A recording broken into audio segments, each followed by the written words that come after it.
Terima kasih sekali lagi kepada teman-teman yang sudah bergabung dengan kita semua untuk mempelajari kitab Yakobus. Dan juga terima kasih kepada Yayasan Obor Emas Indonesia yang telah menyelenggarakan ini supaya kiranya kita bisa sama-sama bertumbuh bersama di dalam Tuhan.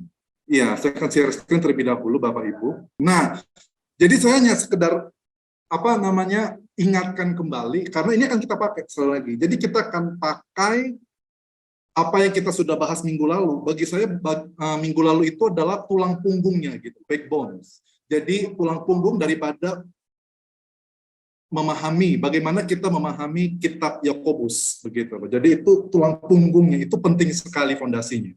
Jadi Bapak Ibu sekali lagi gaya penulisan Yakobus itu simple, yaitu ada perintah, alasan, tujuan. Simple. Ada perintah, alasan atau tujuan. Cuman dua. Perintah, alasan atau tujuan. Kadang ada ilustrasi. Kalau sesuatu hal yang dikemukakan itu sangat negatif, sekali lagi ya, ketika sesuatu hal diungkapkan sangat negatif, maka Yakobus itu akan memberikan ilustrasi. Jadi saya hanya secara singkat seperti itu. Karena cara menulis Yakobus yang seperti ini, kita akan aplikasikan bagaimana kita melihat teks-teks kita.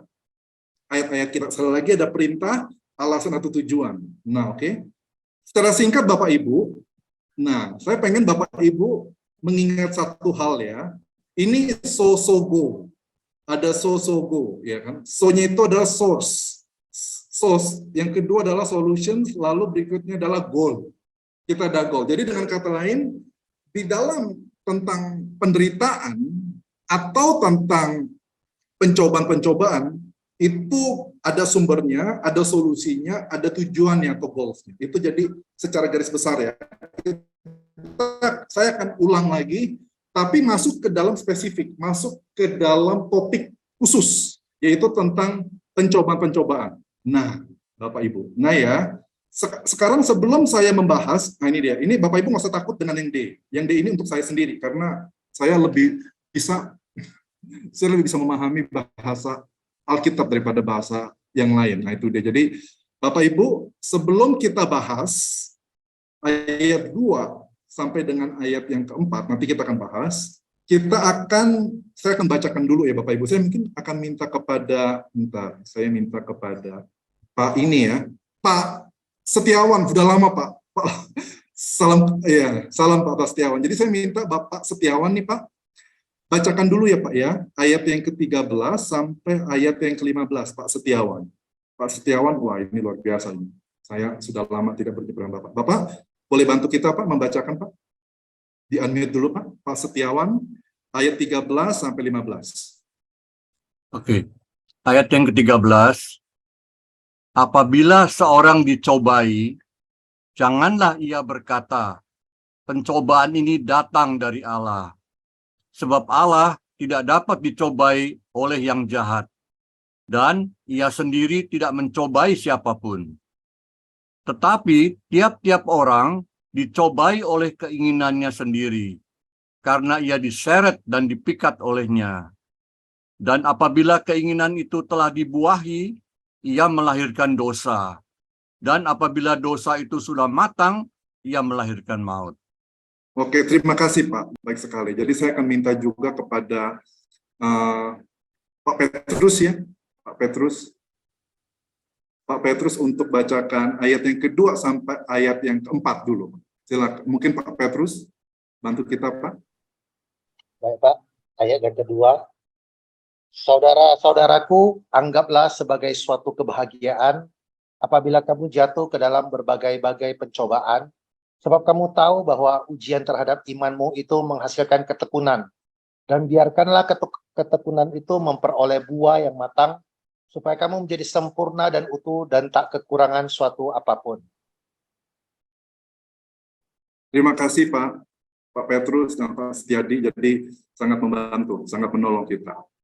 Sekarang kita akan masuk ke sini Bapak Ibu. Jadi begini Bapak Ibu, ingat ya, sekali lagi yang saya sudah sampaikan, kita akan bahas tentang pencobaan-pencobaan. Kita akan bahas tentang pencobaan-pencobaan Bapak Ibu.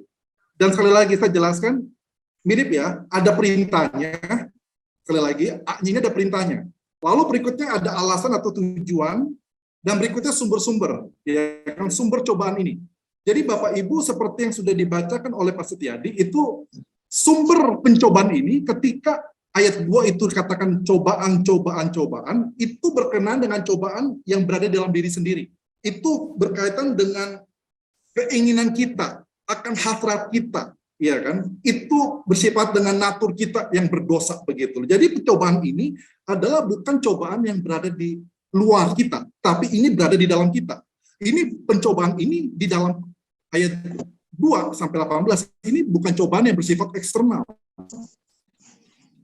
tetapi pencobaan bersifat internal. Ini bukan pencobaan ketika misalnya ada orang-orang yang menjahati kita dari luar. Enggak, ini tapi pencobaan yang dari dalam gitu. Keinginan kita yang tidak sesuai dengan keinginan Allah. Ya kan, keinginan duniawi yang berbeda dengan keinginan rohani. Keinginan jasmani yang berbeda dengan keinginan rohani. Itu berbeda itu. Jadi ini bersifat internal. Bapak Ibu paham ya? Jadi ini harus ditahu dulu nih sumbernya, karena Yakobus sudah kasih tahu, kamu nggak bisa pakai kata pencobaan ini untuk memahami seperti kamu itu tiba-tiba ditipu orang, eksternal kan, ditipu orang, seperti kamu dijahatin orang, seperti kamu difitnah orang. Enggak, itu bersifat eksternal. Saya nggak bicara itu, kata Yakobus. Saya kasih tahu di dalam ayat 13-15, pencobaan-pencobaan inilah bersifat internal. Nah, Bapak Ibu ingat ya kemarin ya, ini ada 5 hal. Ya kan, solusi cara mengatasi pencobaan-pencobaan. Yang pertama pikiran, ada permintaan, ada perasaan, perkataan, ada kepercayaan. Iya. Sekarang kita akan bahas pikiran dulu. Bagaimana cara kita menghadapi pencobaan-pencobaan. Yakobus mengatakan ini dari pikiran dulu. Nah, kita bahas ya. Nah, ini dia pikiran. Siap Bapak Ibu ya, kita bahas bersama-sama ini. Kita bahas secara mendalam. Kupas tuntas, kata Ibu Melinda. Kita kupas dan kita tuntaskan. Jangan kupas sedikit, tapi kita nggak tuntas, gitu loh. Gitu loh. Iya, kan kita harus kupas. Ketika kita berani mengupas, kita harus berani menuntaskannya. Nah, begini Bapak Ibu. Yang pertama, sekali lagi, bagaimana cara kita menghadapi pencobaan-pencobaan? Yang pertama adalah dari segi pikiran. Iya kan, dari pikiran. Alkitab mencatat, iya kan, Yakobus mengatakan, anggaplah. Kata anggaplah ini Bapak Ibu, kalau Bapak Ibu lihat di dalam kamus bahasa Yunani, anggaplah ini adalah bersifat sebagai intelektual proses. Intelektual proses. Nah, sekarang Bapak Ibu, sebelum kita pergi lebih jauh, saya ingin tanya Bapak Ibu, kenapa cara pertama yang dikemukakan oleh Yakobus itu bersifat intelektual? Kenapa? Kenapa Yakobus yang diinspirasikan oleh Roh Kudus mengatakan anggaplah, tapi anggaplah ini bukan dari perasaan, bukan perasaan kamu, tapi ini dari pikiran kamu, ini dari logika kamu, ini dari intelektual kamu. Nah, sekarang menjadi pertanyaannya, kenapa Yakobus yang inspirasi oleh Roh Kudus mengatakan anggaplah secara intelektual? Kenapa Bapak Ibu? Kenapa dia mengatakan pikiranmu itu dulu yang diubah? Kenapa pikiran dulu yang diubah? Kenapa pikiran dulu yang disebutkan oleh Yakobus? Kenapa pikiran yang menjadi penting buat Yakobus? Kenapa Bapak Ibu? Silakan diskusi. Silakan Bapak Ibu unmute, silakan. Gimana Bapak Ibu? Silakan. Yaspis, ini saya penasaran ya Yaspis ini. Mungkin silakan Yaspis, silakan. Mungkin ingin silakan Bapak Ibu. Kita diskusi. Kenapa Bapak Ibu? Boleh coba Pak? Silakan, Oke. silakan. Ya. Silakan, coba. Karena Silakan. sebenarnya secara perasaan, fisik dan lain sebagainya itu kan tidak, pencobaan itu bukan hal yang nyaman ya. Jadi kita disuruh menganggap dulu secara intelektual, karena peperangan yang pertama itu ada di pikiran kita. Maksudnya kalau kita pikiran kita, mindset kita itu benar, nanti semuanya akan mengikuti begitu. Meskipun sebenarnya secara tadi sensori yang lain-lain itu tidak nyaman begitu. Tapi ketika mindset kita itu dengan sebuah kebenaran, kita akan memaksa yang lain-lainnya untuk mengikuti mindset kita. Jadi seperti itu. Iya, ada lagi Bapak Ibu. Kenapa dibilang intelektual ya Bapak Ibu? Iya Bapak Ibu, saya akan bahas sedikit ya teologi ya. Biasanya Bapak Ibu tahu ya, saya itu bicara sistematik teologi atau kita bahas teologi atau doktrin, biasanya saya itu lebih suka itu bahas dari Alkitab dulu, biblikannya dulu, baru kita bahas ke doktrinnya, teologinya. Tapi sekarang saya akan pergi dari doktrin dulu, gitu, karena itu mungkin akan lebih mudah dipahami. Oke, Bapak Ibu, saya kasih contoh ya, kasih contoh ini Bapak Ibu ya.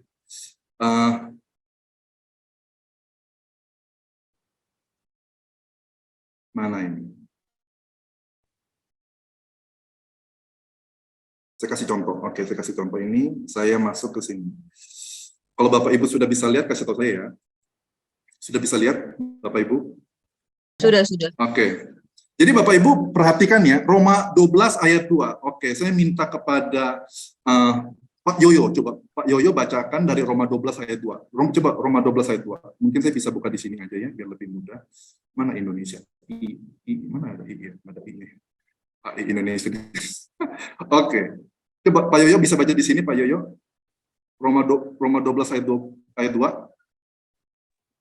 Roma 12 ayat 2, janganlah kamu menjadi serupa dengan dunia ini, tetapi berubahlah oleh pembaharuan budimu, sehingga kamu dapat membedakan manakah kehendak Allah, apa yang baik, yang berkenan kepada Allah, dan yang sempurna.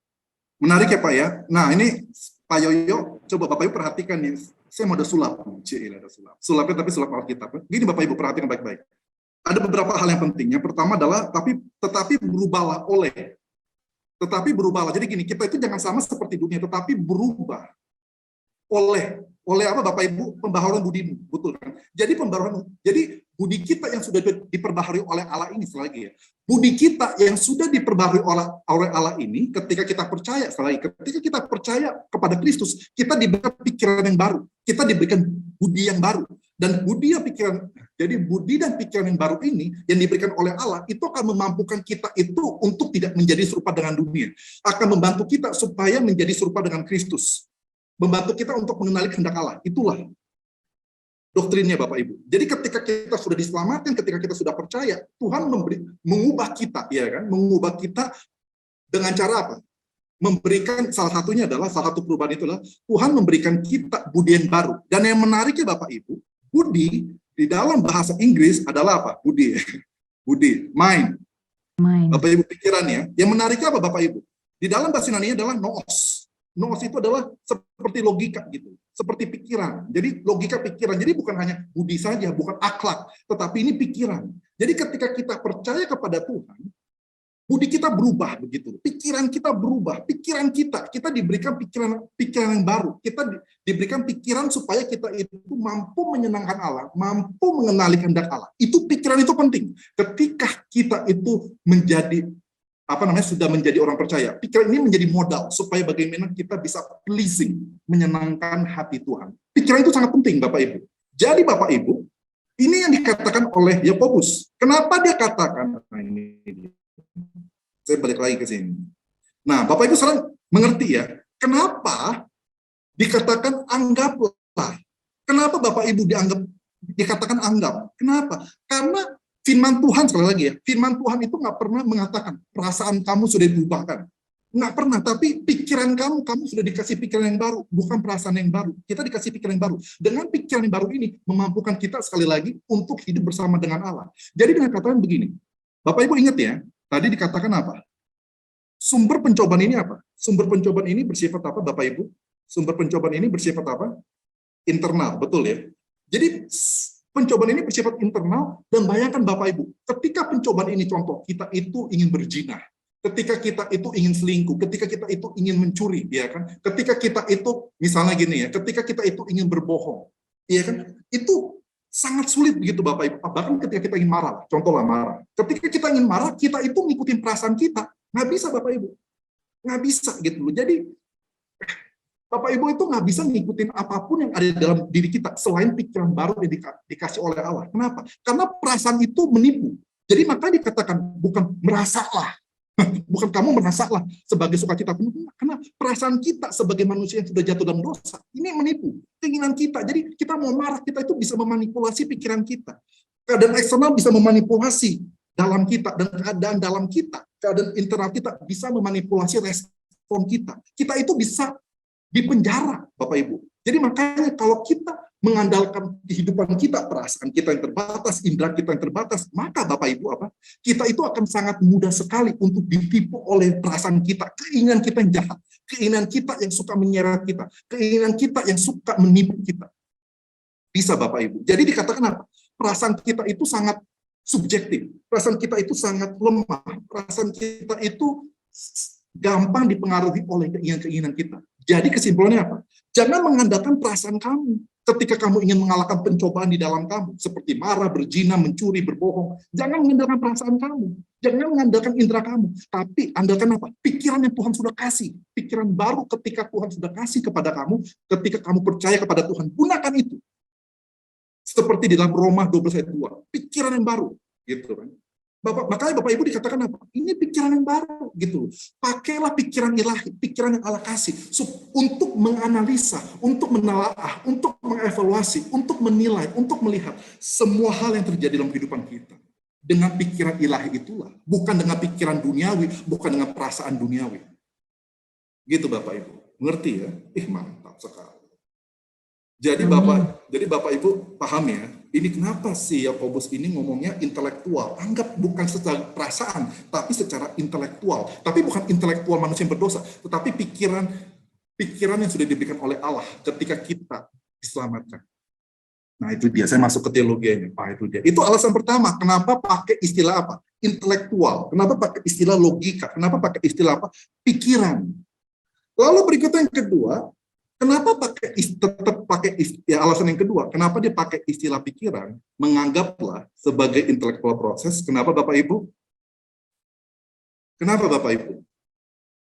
Alasan yang kedua, Bapak Ibu gini, baca baik-baiklah, anggaplah sebagai sukacita penuh ketika kalian menemukan berbagai macam pencobaan. Anggaplah, pikirlah itu sebagai sukacita penuh. Coba Bapak Ibu, ketika ada seseorang, ketika kita ngomong, misalnya kita dalam konseling ya Bapak Ibu ya, dalam dunia konseling, contohlah, Bapak Ibu yang di dalam konseling, ketika saya mengatakan begini, Pak Yoyo, coba Bapak memikirkan sebagai sukacita penuh ketika menghadapi berbagai macam pencobaan. Ketika saya bicara itu kepada Pak Yoyo, atau Pak Yoyo bicara kepada saya, contoh ya, Pak Yoyo ketika bicara sama saya, seperti itu, Philip, kamu berpikir, kamu harus anggap ini sebagai sukacita penuh. Berarti kesimpulannya, saya sedang berpikir apa? Ketika Pak Yoyo menyarankan saya berpikir seperti itu. Berarti saya sedang berpikir seperti apa? Gimana Pak Yoyo? Ketika Pak Yoyo menasehati saya, meminta saya, Philip, kamu pikir ya, kamu menganggap penderitaan ini, pencobaan-pencobaan ini sebagai sukacita yang penuh. Berarti saya sedang memikirkan apa? Ketika Pak Yoyo kasih pandangan seperti itu, bagaimana Pak Yoyo? Berarti saya sedang berpikir apa? Cobaan-cobaan yang diberikan Tuhan itu tidak ada artinya. Tidak ada artinya ya, betul. Maksudnya gini, maksudnya tidak artinya bagaimana Pak? Coba Pak Yoyo, silakan. Jadi tidak melebihi kapasitas kita ya. Gitu ya. Nah contoh, kalau Pak Yoyo mengatakan stop makan, jadi Pak Yoyo ngomong sama saya ya, Philip kamu harus stop makan. Berarti kesimpulannya saya sedang ngapain? Lagi makan. Betul, ketika dibalik ya positif ya, ketika Pak Yoyo mengatakan, Philip kamu harus makan, berarti kesimpulannya saya sedang ngapain? Sedang Lagi tidak tidak makan. Lagi tidak makan, betul. Pak Yoyo lagi, coba. Pak Yoyo, kalau misalnya ketika Pak Yoyo mengatakan, kamu harus Philip, kamu harus anggap pencobaan ini sebagai sukacita penuh. Berarti kesimpulannya apa? Kesimpulannya saya sedang gimana? Lagi dalam percobaan. Lagi pencobaan, terus pikiran saya bagaimana? Tidak bersukacita. Betul. Itu Pak. Bapak Ibu, kesimpulannya, ini menarik ya. Ini menarik Bapak Ibu. Perhatikan nggak? Ini menarik sekali Bapak Ibu. Menarik. Catat baik-baik. Catat baik-baik. Bukan hanya dalam zaman dunia ini saja. Bukan hanya di dalam zaman ini saja. Bukan hanya di dalam waktu ini saja. Bukan hanya di dalam masa ini saja. Orang yang mengatakan, ketika kamu ketemu berbagai macam pencobaan, kamu itu berarti lagi malang. Kamu itu berarti lagi sial. Kamu itu lagi amsyong. Kamu itu lagi buruk nasibnya. Iya kan? Kamu itu kalau ketemu berbagai macam pencobaan, harusnya kamu itu duka cita. Kamu sedih, betul nggak? Ketika kita ketemu masalah, kita sedih. Ketika kita ketemu pencobaan, kita itu duka cita. Ketika kita ketemu, ya kan, berbagai macam pergumulan, persoalan, apa yang kita lakukan? Kita merasanya apa? Kita paling malang. Betul nggak? Betul bukan? Semua dunia sekarang mikir seperti itu. Kalau kamu ada masalah, ada pergumulan, kamu itu berarti lagi hancur, kamu itu lagi diserang Tuhan, kamu itu lagi malapetaka, kamu itu lagi di dalam sasaran iblis segala macam. Itu betul juga. Tetapi menariknya apa? Tidak selalu seperti itu loh. Yakobus menariknya apa? Hal seperti ini yang memikirkan bahwa pencobaan itu sama dengan apa? Duka cita. Pencobaan itu sama dengan nasib sial. Pencobaan itu sama dengan negatif. Itu bukan hanya terjadi pada zaman sekarang, tetapi apa? Terjadi juga pada zaman Yohanes. Terjadi juga Pak Yoyo dalam zaman Yohanes. Jadi gitu loh, terjadi pada zaman Yohanes. Bukan Yohanes, Yakobus maksud saya. Yakobus gitu loh. Jadi orang-orang ini yang Yakobus itu menulis, mereka itu ketika ketemu berbagai macam pencobaan, mereka itu udah kabur gitu. Mereka mau kabur, mereka itu mau lari, mereka itu kesal, mereka itu marah, mereka itu kecewa, mereka itu nggak sabar, mereka itu menggerutu, mereka itu komplain. Mereka itu tidak mengalami sukacita ketika di dalam pencobaan. Nah, itu menarik Bapak Ibu. Tapi menariknya apa? Yakobus mengatakan apa Bapak Ibu? Justru pencobaan, kalau kamu ini ya, berbagai macam pencobaan, bukan hanya satu jenis ya. Pertama gini, bukan hanya satu pencobaan, tapi banyak pencobaan. Yang kedua, pencobaan itu bukan hanya satu macam, tapi banyak macam. Kamu itu harus memandang itu sebagai apa? Sukacita penuh. Wah, itu menarik Bapak Ibu. Itu menarik Bapak Ibu. Jadi kesimpulan begini, kalau tidak ada pencobaan, tidak ada sukacita. Itu kata Yakobus. Bilang Bapak Ibu sekarang. Ayo kita sama-sama kita unmute ya. Tidak ada pencobaan, tidak ada sukacita. Ayo, 1, 2, 3. Tidak ada pencobaan, tidak ada sukacita. Betul, itu bukan kata Philip Chia loh. Kata siapa? Yakobus. Justru kita bilangnya apa? Adanya berkat, ada sukacita. Iya kan? Berkat sama dengan sukacita. Amin, haleluya, haleluya. Tidak selalu, tapi Yakobus mengatakan enggak. Ada pencobaan pun, itu sukacita. Itu sukacita. Pencobaan, sukacita. Mau ada sukacita? Ada pencobaan. Kita beda ya. Mau sukacita? Banyak berkat dulu dong. Iya kan? Ini beda Bapak Ibu. Ini ajarannya berbeda gitu. Saya ikutin Yakobus saja lah. Bapak Ibu terserah mau ikutin ajaran siapapun terserah. Saya mengikutin Yakobus karena Yakobus ini jelas, ya kan? Pencobaan, mau sukacita? Ada pencobaan. Ya kan? Mau kuat? Ada pencobaan dulu. Nah, kita bahas ya. Ini makanya saya itu tertarik dengan bahasa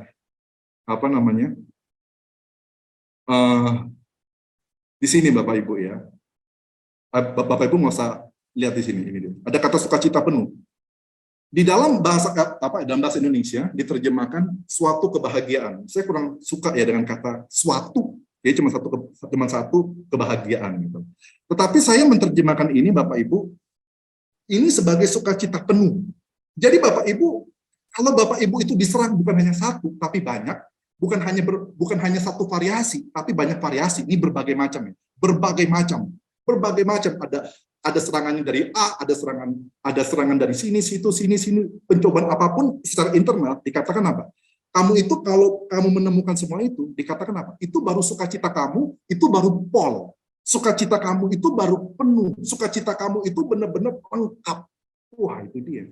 Jadi kalau kita nggak mengalami banyak pencobaan, sukacita kita itu cuma setengah. Gitu. Itu kata Yakobus. Jadi kamu itu harus memandang. Ya kan ketika kita kita itu ketemu dengan berbagai macam pencobaan, ya kan? Itulah suatu sukacita kita. Itu sukacitanya bukan setengah, tetapi full. Itu suatu sukacita yang penuh. Wah, itu menarik kata si Yakobus. Ya kan, suatu sukacita yang penuh, berbagai macam pencobaan.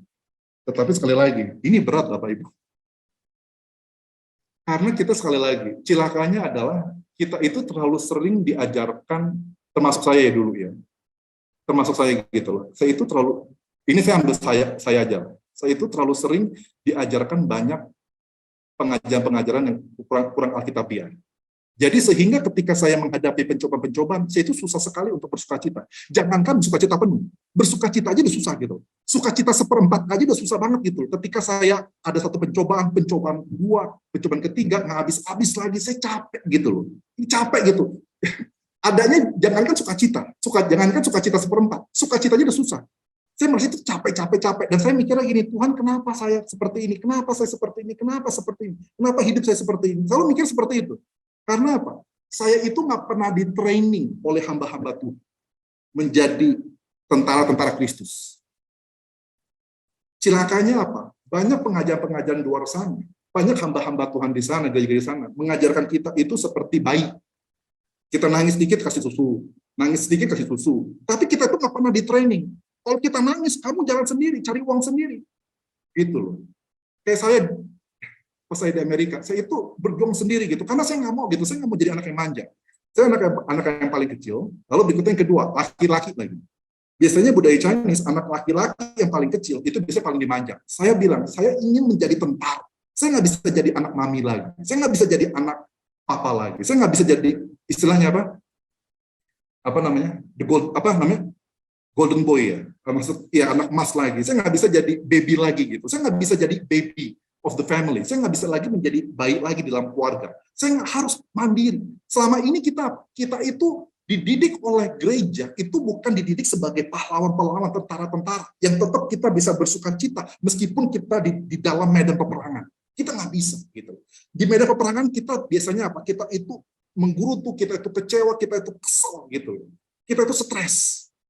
Nah ini dia, tapi dia bilang apa? Kamu harus berubah, harus ubah pikiranmu. Jangan anggap medan perang itu sebagai hal yang menyakitkan. Tapi ingat, kalau kita mau menang, ingat baik-baik ya, ini kata-kata saya, catat Bapak Ibu ya. Kalau kita mau menjadi pemenang, kita harus melewati peperangan. Bapak Ibu tuh nggak bisa menjadi pemenang di atas segala pemenang kalau nggak melewati peperangan. Mungkin kita bisa jadi pemenang kalau kita nggak ada battle, nggak mungkin. Jadi peperangan ini adalah berbagai macam pencobaan, inilah peperangan kita gitu.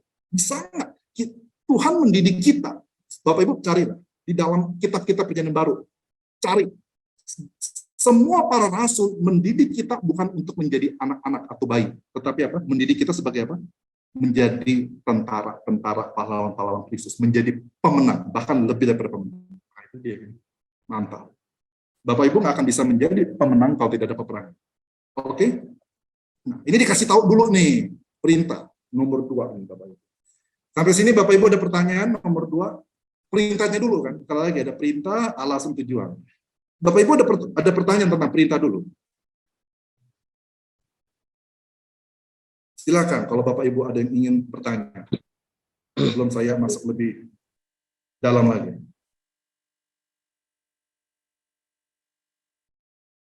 Tidak ada Bapak Ibu, sudah jelas. Silakan Pak. Mungkin Pak Pontas ini, bagaimana Pak Pontas? Bagaimana kabar Papua? Oh, oke Pak Yan silakan. Pak Yan juga di Papua ya Pak Yan. Silakan Pak. Silakan Pak Yan. Silakan Pak Yan. Silakan bertanya Pak Yan.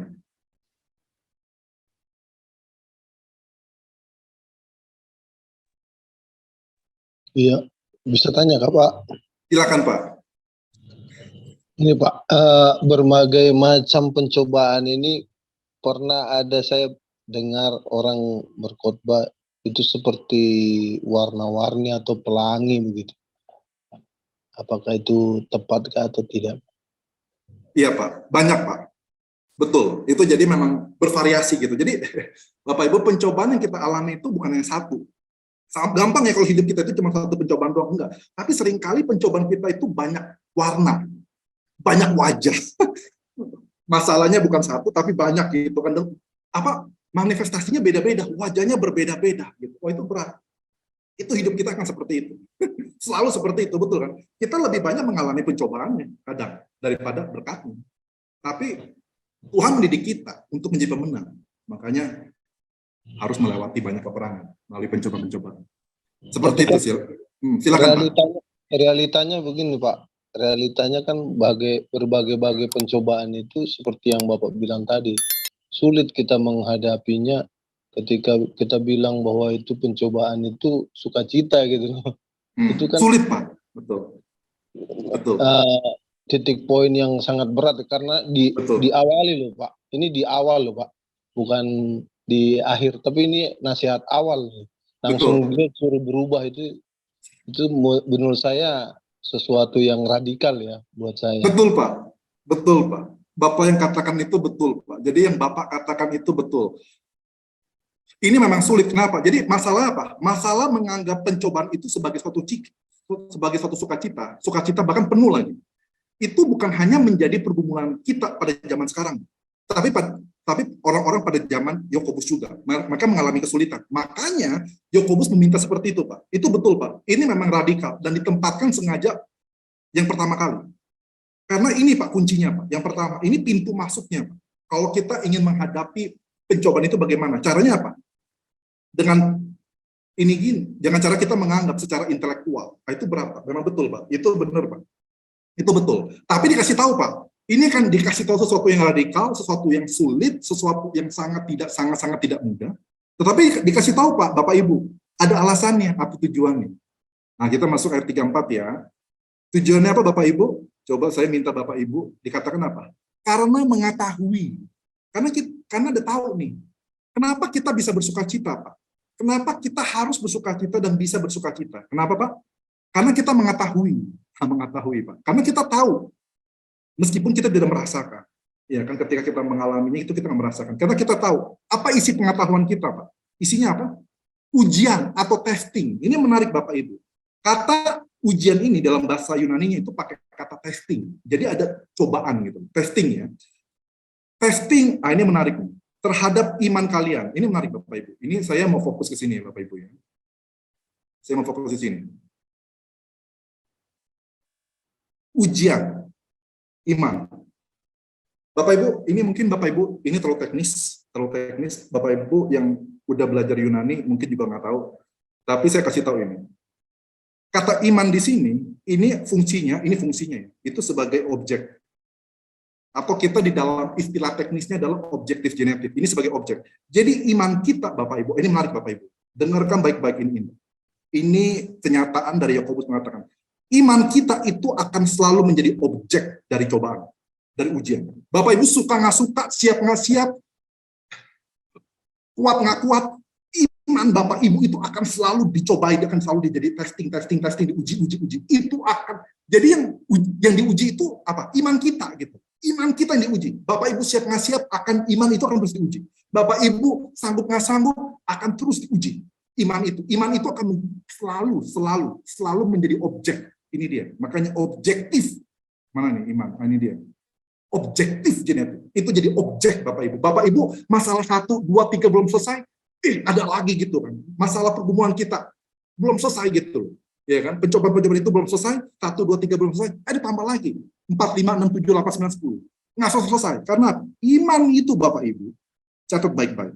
Iman Bapak Ibu akan selalu menjadi testing, akan selalu diuji. Selalu itu menjadi objek. Yang diuji itu bukan pikiran Bapak Ibu. Yang diuji itu bukanlah apa Bapak Ibu, bukanlah perasaan Bapak Ibu, tapi yang diuji itu adalah iman. Iman itu yang ingin dihancurkan oleh si iblis. Itu yang ingin dihancurkan oleh si jahat. Itu iman. Iman itu selalu menjadi sasaran atau objek daripada testing. Itu Bapak Ibu. Bapak Ibu suka nggak suka, terus ini jadi iman ini jadi objek testing. Bapak Ibu ya. Ngeri kali Bapak Ibu ya. Jadi Bapak Ibu ingat baik-baik, iman ini ya. Iman. Dengar baik Bapak Ibu. Selama ini kita berpikir iman kita dicobai kalau bersifat luar, melalui pencobaan-pencobaan eksternal, betul ya? Betul, itu betul kok. Saya enggak ya. Ketika misalnya kayak cici saya masuk rumah sakit, ya kan berkali-kali kita sudah datang ke 3 rumah sakit masih seperti itu, ya kan kesannya tidak ada perubahan. Itu menguji iman kami, sempat menggoncangkan juga, sempat menggoncangkan iman kami, menguji iman kami. Itu secara eksternal. Tetapi menariknya apa? Iman itu diuji bukan hanya faktor eksternal, tapi juga internal. Seperti ini, ya kan? Sumbernya. Iman itu diuji dari keinginan kita sendiri. Iman itu diuji dari hasrat kita sendiri, hasrat kita yang berdosa. Tetap nggak kita mau setia sama Tuhan? Aku berat loh Bapak Ibu. Yang paling sulit, mohon maaf Bapak Ibu ya, menurut saya yang paling sulit itu bukan mengalahkan pencobaan secara eksternal, tetapi yang paling sulit mengalahkan diri sendiri. Pencobaan yang di dalam, yang kita merasa itu nikmat, enak banget begitu. Misal Bapak Ibu yang suka selingkuh, Bapak Ibu, saya nggak tahu ya, mungkin enggak. Ya, mungkin yang dengar YouTube nanti kalau ini di YouTube ada yang dengar firman Tuhan tapi masih juga suka selingkuh gitu, masih suka main cewek, masih suka main cowok gitu, masih suka nipu duit gereja, itu dia. Jadi gini, tapi ketika udah kebiasaan seperti itu gitu, itu mengalahkan diri sendiri itu pencobaan yang di dalam diri sendiri internal itu sulit banget loh Bapak Ibu. Itu akan terus menerus gitu. Tapi Bapak Ibu bisa nggak mempunyai iman yang teguh gitu, mengalahkan pencobaannya di dalam diri kita sendiri. Setan yang ada di dalam diri kita sendiri. Setannya siapa? Diri kita sendiri gitu. Keinginan kita sendiri. Bisa nggak Bapak Ibu? Oh itu berat loh. Yang paling berat sekali lagi, bukan mengatur orang lain, tapi mengatur diri sendiri. Yang paling berat itu bukan mengalahkan orang lain. Yang paling berat adalah mengalahkan diri kita sendiri. Itu yang paling berat. Makanya Yakobus mengatakan, hey, kamu harus perhatikan loh ini. Ini kamu itu di testing dari imanmu. Dan ini menarik ya. Bapak Ibu, perhatikan baik-baik. Yakobus itu selalu mengatakan iman itu adalah iman yang aktif. Kalau iman aktif. Nggak pernah iman pasif. Nanti Bapak Ibu bisa baca di dalam pasal selanjutnya. Iman itu adalah iman yang aktif. Nggak mungkin iman yang pasif. Sama seperti ini. Jadi kalau kita mengatakan iman, kita beriman kepada Tuhan. Kita percaya kepada Tuhan, buktikan. Kamu taat sama Tuhan. Kamu taat, buktikan. Kalau kamu nggak bisa taat sama Tuhan, kamu terus hidupnya itu jatuh dalam dosa, kamu itu nggak beriman kepada Tuhan. Kamu itu menyenangkan, bukan menyenangkan Tuhan, tapi kamu menyenangkan dosa. Kamu menyenangkan diri kamu sendiri. Kamu menyenangkan hasrat yang jahat itu. Nah, itu dia Bapak Ibu. Ini jadi iman ya. Iman terus ini menjadi apa? Jadi ujian gitu, ya kan? Secara umum ya. Eksternal, ujian ini eksternal maupun internal. Tetapi di dalam Yakobus sendiri, sekali lagi, di dalam Yakobus sendiri itu bersifat internal. Oke, Bapak Ibu? Iya kan? Oke. Bapak Ibu coba baca di dalam, oke, mungkin satu orang bacakan ya. Yakobus 1 ayat 3, Bapak Ibu ya. Coba. Bu Milka Dahuan.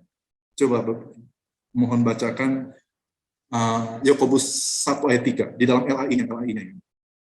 Yakobus 1 ayat 3. Sebab kamu tahu bahwa ujian terhadap imanmu itu menghasilkan ketekunan. Oke, terima kasih Bapak Ibu. Nah, sekarang ada pertanyaan Bapak Ibu. Nah, sekarang ada pertanyaan nih Bapak Ibu ya. Ada pertanyaan nih. Ketekunan. Berarti ini kan Yakobus ini kan mengatakan ini kan sumbernya ini kan sumber pencobaan ini kan internal. Dosa di dalam diri kita sendiri, keinginan yang jahat di dalam diri kita sendiri. Jadi kalau misalnya ujian terhadap iman kita ini, ya kan, ini menghasilkan ketekunan, berarti kesimpulannya kita itu menjadi tekun berbuat dosa dong. Bagaimana Bapak Ibu? Tekun dong berarti ya. Wah, tekun. Kok istilahnya dipakai kata tekun? Tekun itu berarti tekun dalam berbuat dosa ya Bapak Ibu ya. Bagaimana Bapak Ibu? Bukan. Gimana silakan. Itu tekun terhadap iman kepada Tuhan mungkin, Pak. Bukan tekun bahwa dosa. Oke. Tekun kepada apa Tuhan? Kan kebanyakan Tuhan. kan gini, kebanyakan kalau semisal orang itu mengalami pencobaan, dia itu kan akan lebih apa ya, lebih berhasrat mencari Tuhan. Ya, artinya kan dengan pencobaan itu membuat, itu kan sebab kamu tahu bahwa ujian terhadap, tadi kan dikatakan iman yang sebagai objek kita menghasilkan ketekunan kita untuk mencari Tuhan. Maybe kayak gitu sih. Ya, mungkin mantap. ya. Ya, terima kasih Ibu Grace. Oke. Leni, saya mau tanya dong, Ibu Leni Hartono ya.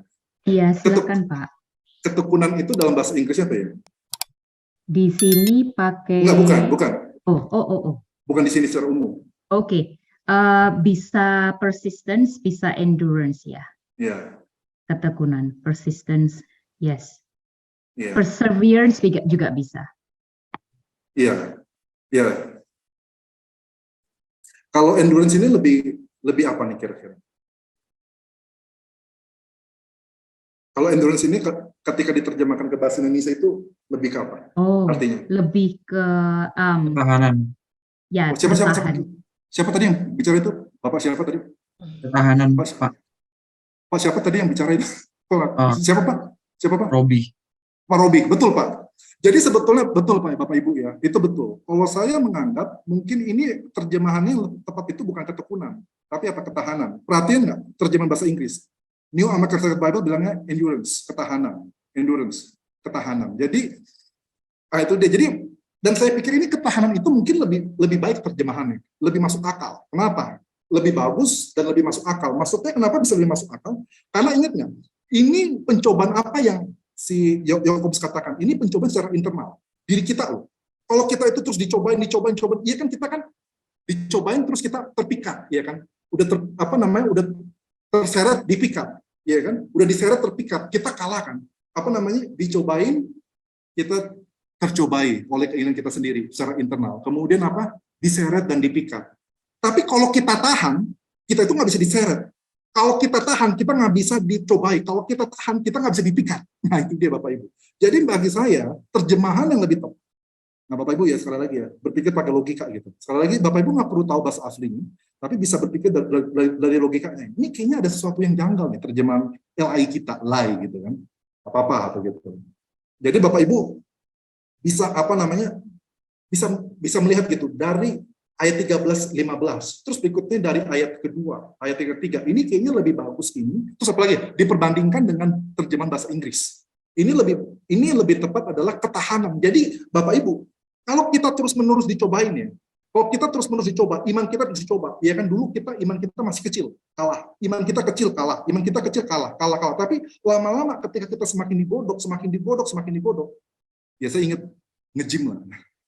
Saya pakai istilah nge-gym ya Pak Yoyo. Jadi saya itu suka nge-gym Pak Yoyo. Tapi saya itu nge-gym ini Pak Watari mengatakan hati-hati tuh. Di tempat gym itu banyak, ya itulah. Dan ternyata saya begitu benar juga ya. Ada pria-pria yang suka sama pria gitu. Itu saya kaget juga. Tapi begini Bapak Ibu, ketika saya nge-gym Pak Bapak Ibu, saya itu nggak tahan dulu. Saya nggak tahan dengan beratnya. Saya itu dulu hanya bisa 2 kilo Pak, bener Pak. Hanya bisa 2 kilo gitu kan. Tapi itu udah berat Pak. Udah nggak kuat saya, 2 kilo udah berhenti. Terus kemudian, tapi ketika saya terus-menerus dicobai Pak, ketika saya terus-menerus diuji, saya menguji otot saya. Setelah saya setahun Pak, saya udah bisa 5 kilo Pak. Gitu loh. Sekarang Pak, saya bench press itu saya sudah bisa berapa ya? 80 kilo Pak. 80 kilo Pak. Philip Chia begitu. Wih mantap. Dulu mulainya Pak, mulainya itu hanya 4 kilo gitu, 2 kilo. Tapi sekarang udah bisa 80 kilo. Kenapa? Saya dulu kecil Pak, nggak kuat Pak. Tapi terus-menerus dites, terus-menerus kita latihan, terus-menerus kita working out, terus-menerus kita exercise, lama-lama kuat, tahan Pak. Lama-lama saya kuat. Jadi Bapak Ibu, perhatikan baik-baik. Di dalam iman kita seperti ini dalam pencobaan, perhatikan, ini seperti ini. Jadi cobaan itu Bapak Ibu, sukacita. Kita sukacita kenapa? Dikasih tahu. Ini sulit Pak, ini radikal. Tapi kenapa kita harus sukacita? Kenapa Bapak Ibu? Karena ini latihan. Kita akan semakin lama semakin tahan. Kita akan semakin lama itu akan menjadi pemenang. Kita nggak mungkin bisa menang kalau kita tidak ada peperangan. Biarlah peperangan itu terus-menerus ada. Dan biarlah kita terus berhadapi bersama dengan Tuhan. Dan ketika kita terus menang, lama-lama kita apa? Lebih daripada pemenang. Itu dia. Endurance, kita tahan. Kita kuat. Mau dicobain kayak gimana pun, kita bisa menang. Iya kan? Pencobaannya, mukanya, variasinya seperti apa, kita bisa menang. Kenapa? Karena kita sudah sering dicobai. Begitu kan? Begitu Bapak Ibu. Ini ayat 3 Bapak Ibu. Mantap. Indah ya Bapak Ibu ya, indah. Jadi Bapak Ibu, ini. Nah, dengar baik-baik nih Bapak Ibu. Catat baik-baik ya.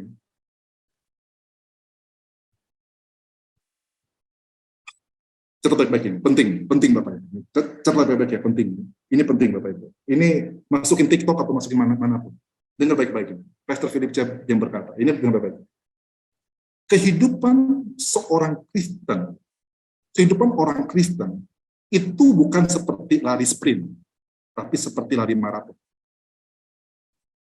Bapak Ibu kalau mau jadi dewasa di dalam Tuhan, itu nggak bisa sprint, nggak bisa Bapak Ibu, nggak bisa. Hanya datang ke gereja, suka, wah musiknya mantap, khotbahnya mantap gitu, tapi hanya datang sebulan, habis itu nggak datang lagi, habis itu nggak baca kitab, nggak berdoa, hanya som-som kuku, ya kalau diikut datang ibadah ya ikut, kalau enggak ya enggak. Itu Bapak Ibu nggak bisa kayak begitu. Nggak bisa kayak begitu semangat di awal.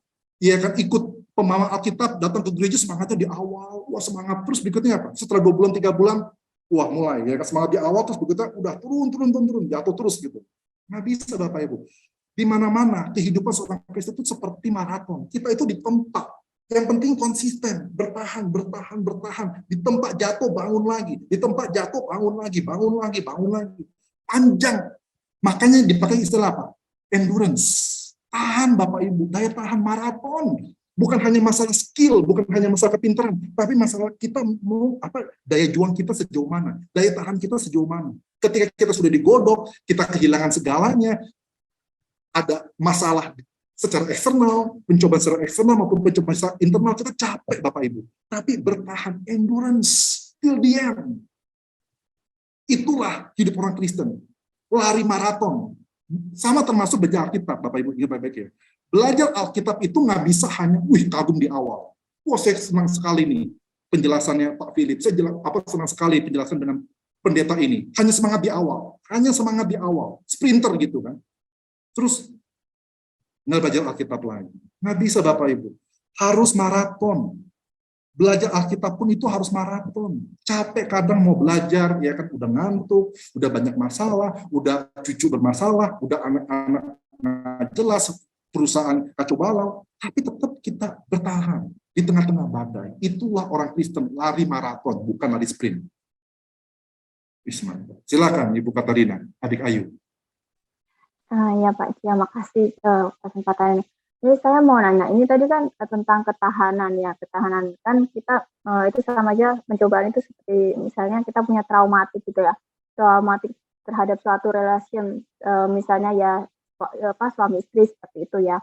Nah itu sebelumnya kita punya traumatik dengan kehidupan mungkin yang pernah divorce kayak gitu, jadi mereka punya traumatik seperti itu. Dan ketika mendapatkan hubungan lagi dengan orang yang baru seperti itu.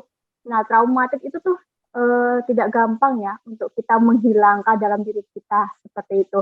Kan itu suatu pencobaan buat kita juga, itu suatu kejadian yang kita wanti-wanti nanti akan terulang. Itu suatu ujian lah seperti itu yang akan mencoba iman kita. Nah, yang menjadi pertanyaan saya, nah ketika kita juga dihadapin kejadian yang sama, udahlah mungkin kita ya udahlah karena udah sering dihadapi itu lagi, misalnya banyak cobaannya anak, terus akhirnya ke hubungan ke suami istri lagi, itu lagi yang timbul gitu setiap hari-harinya seperti itu.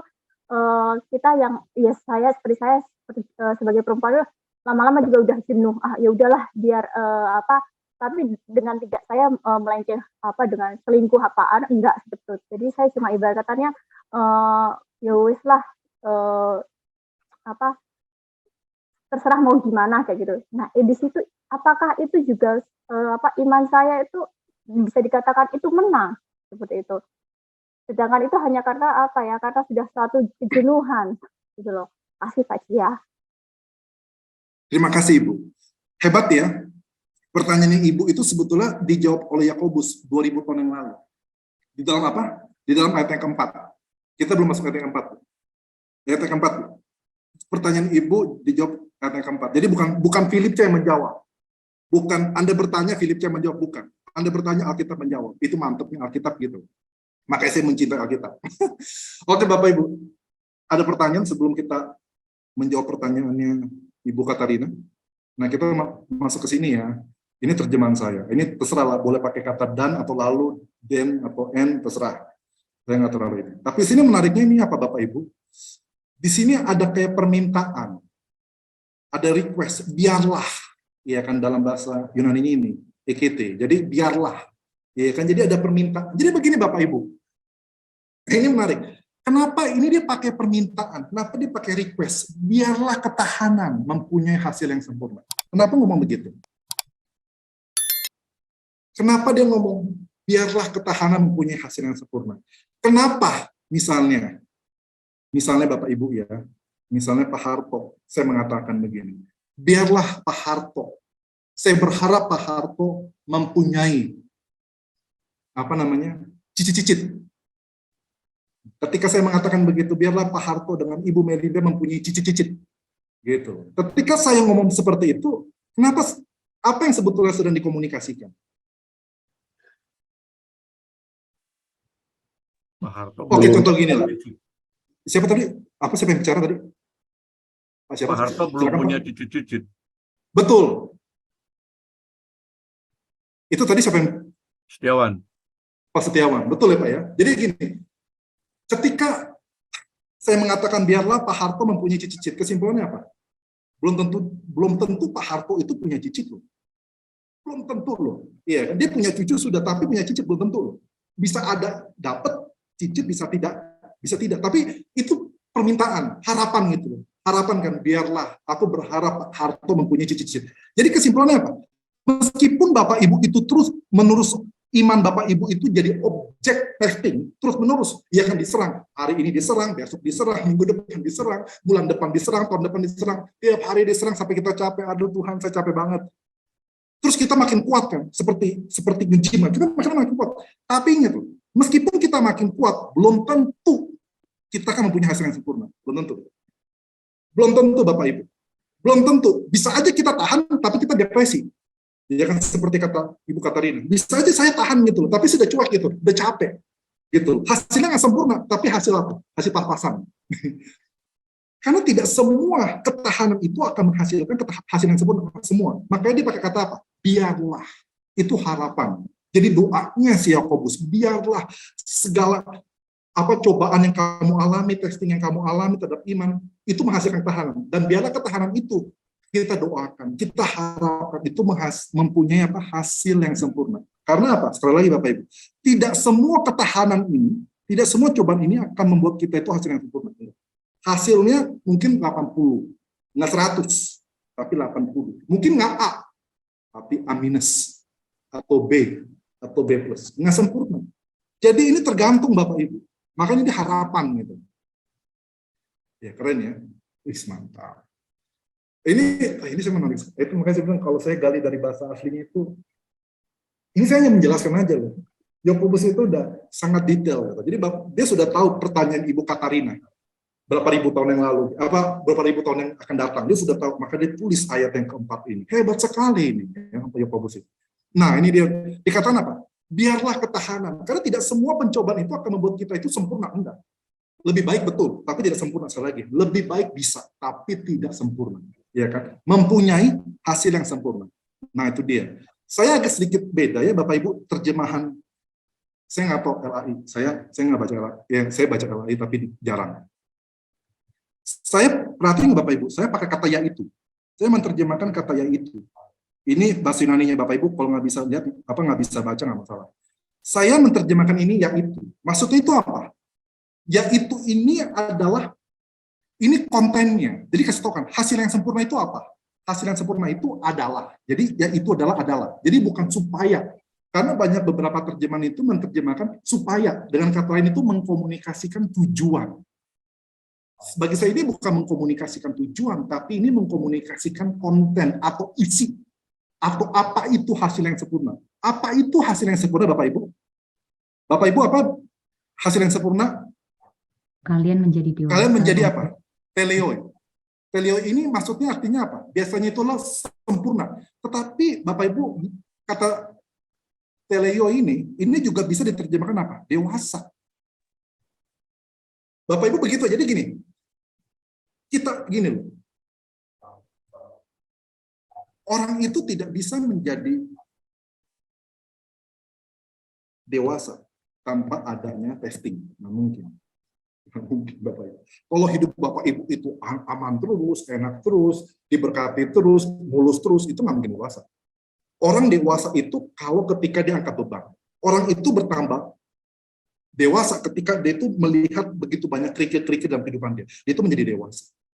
Banyak orang-orang Kristen itu dia bertumbuh, tapi nggak dewasa. Gitu. Kenapa? Karena dia nggak suka dengan ini. Berbagai macam cobaan, nggak suka. Bapak Ibu mau sempurna, harus menemui ini, berbagai macam pencobaan. Bapak Ibu mau dewasa, harus menemui berbagai macam pencobaan. Gitu.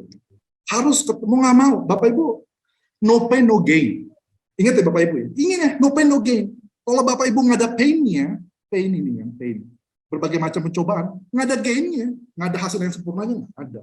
Jangan mimpi, maunya gain terus gitu kan, nggak ada pengorbanan. Nggak ada Bapak Ibu. Segala sesuatu yang indah itu pasti butuh pengorbanan. Nggak mungkin Bapak Ibu. Ya, kan kecuali Bapak Ibu dukun. Kecuali kita dukunnya. Nggak usah ada yang semuanya mulus semua gitu. Dukun aja juga ada yang ini kan berat juga gitu loh hubungan hidup dia kan. Gitu. Jadi Bapak Ibu ini kalau Bapak Ibu mau dewasa nih, nah ini dia nih. Berbagai macam pencobaan tapi kita harus terus tahan nih. Tahan. Nanti tahan ini akan membuat Bapak Ibu tuh dewasa matang. Gitu. Banyak orang Kristen itu datang ke gereja tapi mereka nggak dewasa. Banyak orang-orang Kristen itu yang ikut persekutuan doa tapi nggak dewasa. Banyak orang-orang Kristen yang bahkan melayani Tuhan tapi nggak dewasa.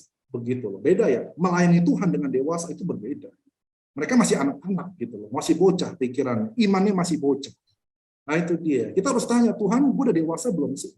Udah dewasa belum? Gitu loh. Ini dia, tujuan kita adalah dewasa. Dan dewasa itu harus melalui, ya baik-baik. Kedewasaan itu harus melalui peperangan. Kedewasaan harus melalui peperangan. Kalau nggak melalui peperangan, nggak mungkin dewasa. Lalu berikutnya bukan hanya dewasa. Ini hasil yang sempurna itu apa? Yang pertama dewasa. Yang kedua apa Bapak Ibu? Utuh. Ini menarik Bapak Ibu. Ini kata utuh. Ini kata yang utuh ini di sini Bapak Ibu. Ini merupakan gabungan sebetulnya dari dua kata. Kata utuh ini adalah kata ini merupakan ini ya yang saya ini kata kleroi ini merupakan bagian-bagian. Kalau holos itu merupakan semua. Jadi Bapak Ibu bayangin gini. Kalau utuh itu seperti kita itu main puzzle ya. Puzzle Bapak Ibu pernah kan main puzzle? Jadi kalau main puzzle itu kan ada ditempel sini. Itu nanti apa?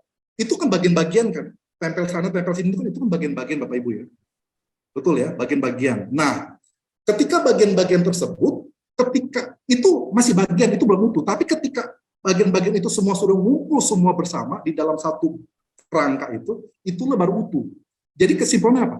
Banyak dari kita itu nggak utuh, cuman maaf ya, kita cuman hebat. Oh, mungkin beberapa dari Bapak Ibu mengatakan apa? Saya menang atas pencobaan seksual. Saya itu nggak terpengaruh. Saya itu seperti Yusuf misalnya.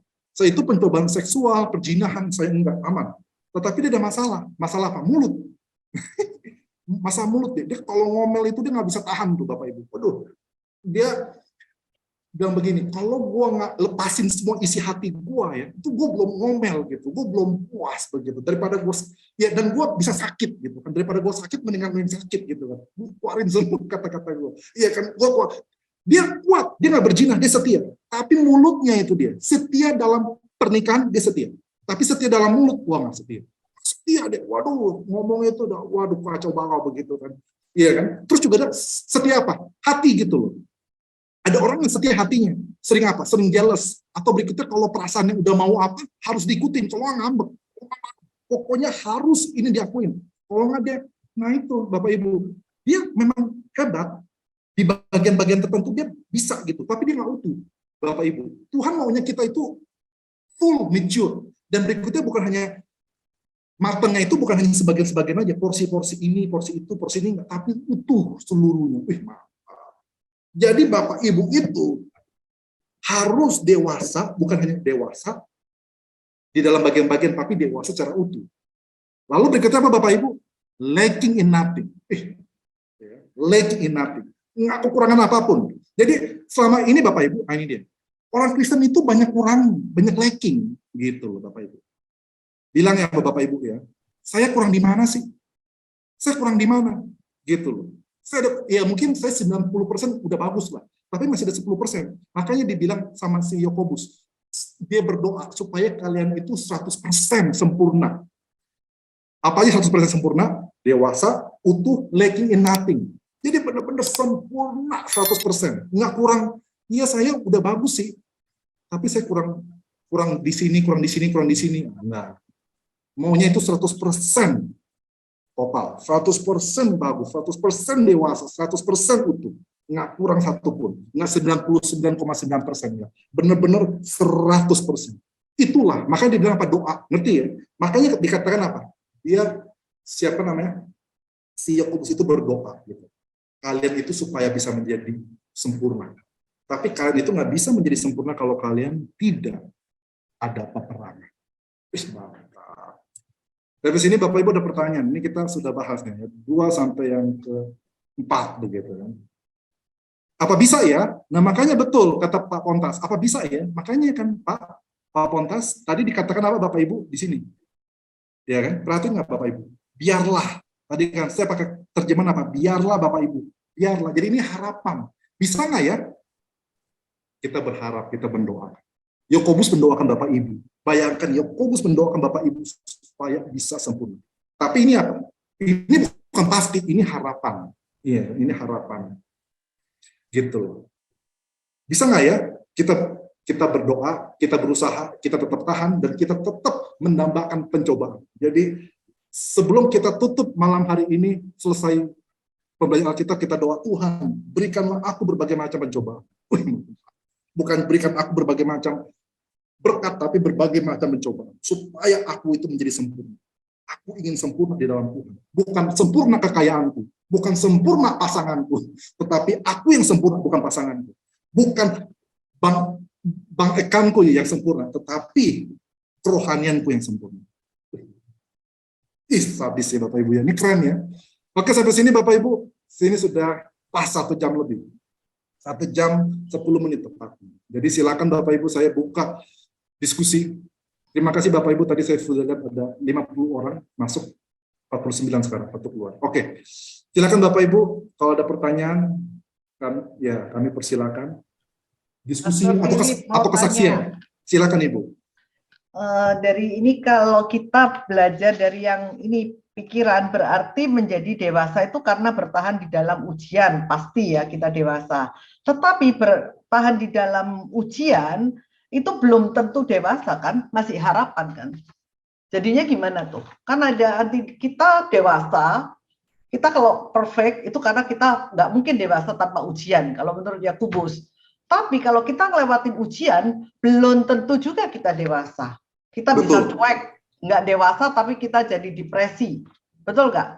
Betul. Jadi ini kan agak bingung. Jadi ke ujian nggak menjamin kedewasaan dong. Intinya. Betul. Betul. Masih harapan kan? Iya, masih harapan. Nah, makanya. Tetapi ini dia, menariknya ada 2, Bu. Yang pertama adalah ujian ujian ini akan membuat kita itu pasti lebih baik. Meskipun kesempurnaan itu baik ya, beda ya. Lebih baik dengan kesempurnaan itu berbeda. Pasti itu akan membuat kita itu lebih baik. Tapi kesempurnaan itu harapan. Nah itu dia. Lalu berikutnya yang kedua, nah ini yang menarik nih Bapak Ibu. Kalau Bapak Ibu ingin mengalami kesempurnaan apa? Kalau Bapak Ibu ingin semakin sempurna, tanda kutip ya, semakin sempurna, maka Bapak Ibu itu harus mengalami apa Bapak Ibu? Harus mengalami makin banyak pencobaan. Nah itu dia. Tapi begini, ya itu dia Bu. Jadi, nah semakin banyak pencobaan akan membuat kita itu semakin lebih baik dan akhirnya semakin dekat Bu dengan kesempurnaan.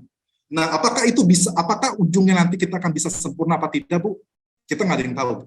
Gitu. Makanya kan si Yakobus itu berdoa gitu. Dia berdoa, dia berharap kita itu bisa melalui dari pencobaan-pencobaan ini kita bisa sempurna. Tapi meskipun nggak sempurna, tapi kita akan menjadi lebih baik begitu. Kita akan menjadi jauh lebih baik. Pasalnya itu Bu, yang bagian-bagian itu akan semakin lengkap. Dulu mungkin pasalnya itu bagian-bagian itu mungkin cuma 10. Sekarang ketika kita bertahan itu udah makin lengkap, ada 100 begitu. Meskipun masih harus kumpulin misalnya 200 lagi. Tapi kita akan semakin utuh gitu. Lackingnya dulu kan kita lackingnya itu in many things.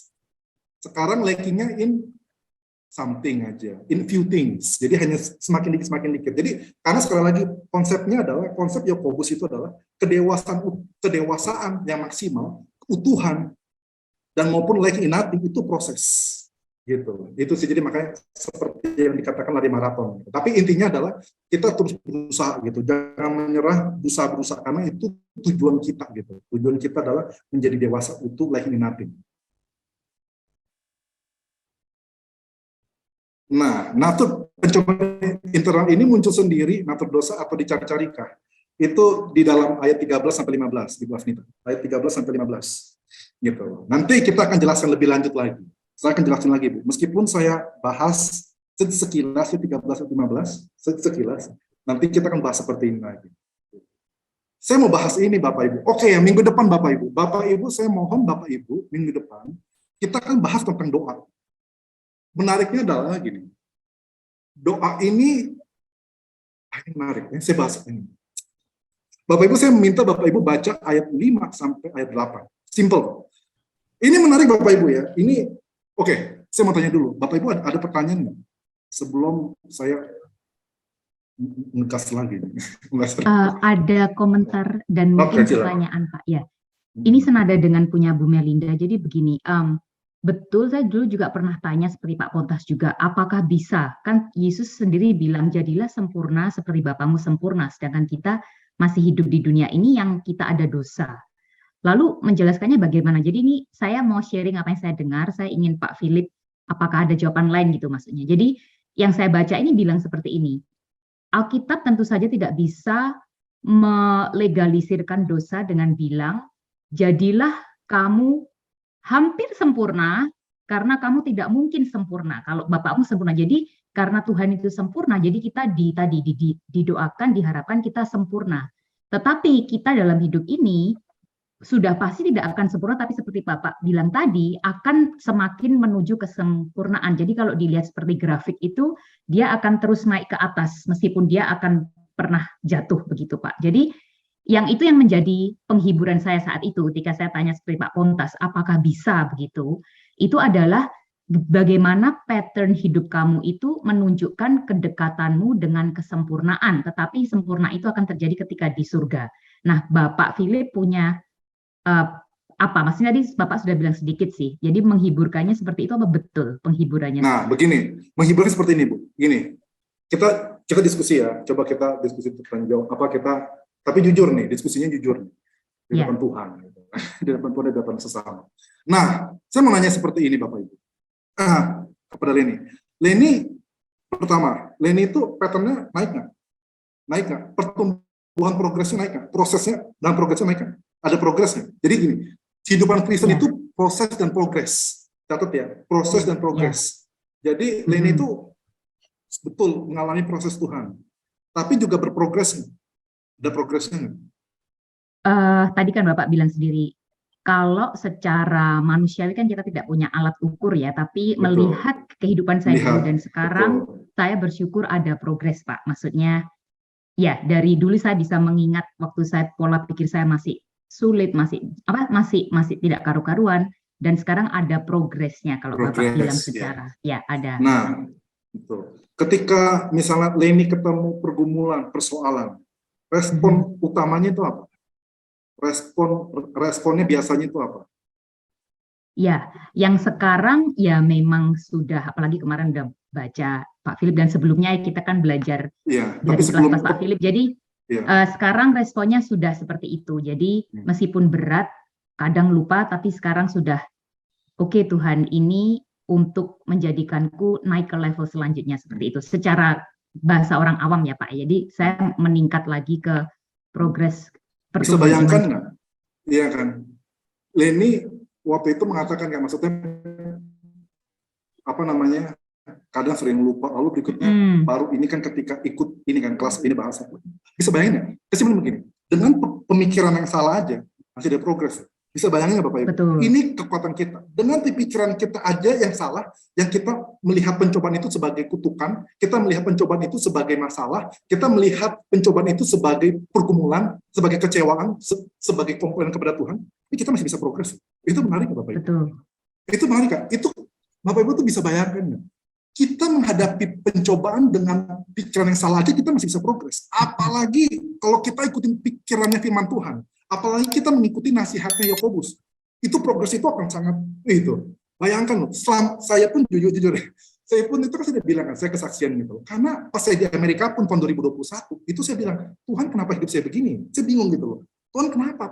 Ternyata saya nggak sadar gitu. Saya itu hidup apa ya? Saya itu selama ini tuh dengar khotbah-khotbah yang kurang benar gitu loh. Menganggap pencobaan itu sebagai suatu kutukan gitu. Jadi saya itu ketika mendapatkan pencobaan ini saya udah sempat semangat gitu. Apalagi pencobaan itu terus banyak kan, banyak habis satu, kedua, ketiga, keempat, nggak selesai lagi, nggak habis, terus tambah lagi, itu saya udah semakin shock gitu. Tapi meskipun saya melihatnya dengan sebagai beban, pencobaan ini sebagai beban, sebagai kutukan, bukan sebagai berkat, saya melihat itu sebagai duka cita, bukan sebagai sukacita, tapi saya bisa progres.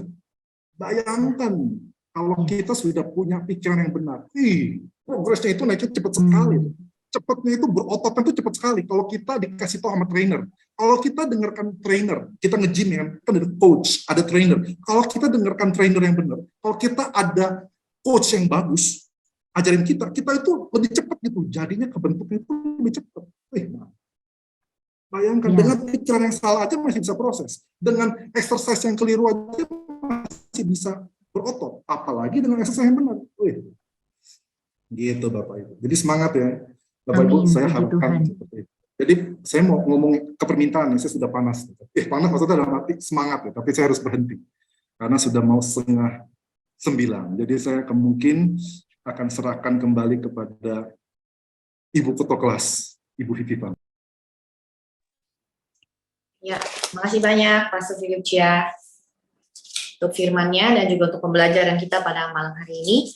Dan teman-teman, kita akan berjumpa kembali, nanti kita kabarkan ya lewat flyer, dan untuk link Zoom akan dipakai link yang sama seperti pada hari ini. Jadi kami berharap mungkin teman-teman bisa share ke keluarga, ke saudara, ke tetangga mungkin, untuk bisa bergabung bersama dengan kita, dan kita mau semakin bertumbuh di dalam pembelajaran akan firman-Nya. Dan malam hari ini kita akan tutup. Sekali lagi terima kasih hambanya Pastor Philip Chia untuk pengajarannya pada malam hari ini. Tuhan memberkati Bapak berlimpah-limpah penuh dengan hikmat dan kasih-Nya. Dan kami meminta Ibu Melinda mungkin bisa menutup di dalam doa, dan kiranya kita akan bertemu kembali sampai Jumat depan. Kalau misalnya ada perubahan, kita akan kabarkan ke teman-teman semua. Terima kasih.